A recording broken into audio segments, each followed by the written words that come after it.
ನಾಲ್ಕು ಹಣ ಉಳ್ಳ ತನಕ ಪಾಲ್ಕಿಯಲ್ಲಿ ಮೆರೆದಿಕ್ಕು, ನಾಲ್ಕು ಹಣ ಹೋದ ಮರುದಿನವೇ ಕೋಳದಲ್ಲಿ ಸಿಲುಕಿದಂತಕ್ಕೂ ಸರ್ವಜ್ಞ.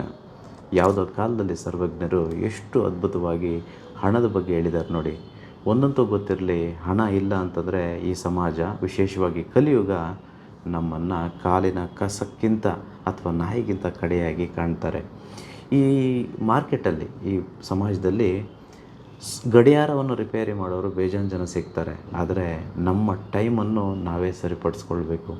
ಮಹಾಭಾರತ ಯುದ್ಧ ಗೆದ್ದಿದ್ದು ಸೈನ್ಯದಿಂದಲೋ ಅಥವಾ ಅರ್ಜುನನಿಂದಲೋ ಪಾಂಡವರಿಂದಲೋ ಅಲ್ಲ, ಶ್ರೀಕೃಷ್ಣ ಪರಮಾತ್ಮ ವಿಶ್ವಗುರುವಿನಿಂದ. ನಮ್ಮ ಲೈಫಲ್ಲೂ ಒಂದು ವಿಶ್ವಗುರು ಇರಬೇಕು, ವಿಶ್ವತತ್ವ ಇರಬೇಕು.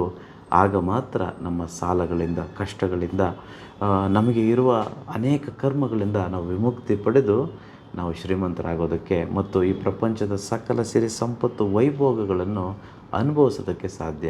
ಮುಂಬರುವ ಕಾರ್ಯಾಗಾರದಲ್ಲಿ ಕರ್ಮ ಹೇಗೆ ಕಳೆದುಕೊಳ್ಳೋದು, ಹೇಗೆ ಸಾಲ ಮುಕ್ತರಾಗೋದು, ಹೇಗೆ ಶ್ರೀಮಂತರಾಗೋದು ಅನ್ನೋದ್ರ ಬಗ್ಗೆ ಕಾರ್ಯಾಗಾರ ನಡೀತಿದೆ. ಎಲ್ಲರನ್ನು ನೇರವಾಗಿ ನಾನು ಮೀಟ್ ಮಾಡ್ತೇನೆ. ಇದೇ ಜುಲೈ 27, 2025. ಎಲ್ಲರೂ ಶ್ರೀಮಂತರಾಗಬೇಕು ನ್ಯಾಯವಾಗಿ. ಇದು ನಮ್ಮ ಹಕ್ಕು ಮತ್ತು ಜವಾಬ್ದಾರಿ ಗೊತ್ತಿರಲಿ. Thank you universe. ಅಹಂ ಬ್ರಹ್ಮಸ್ಮಿ.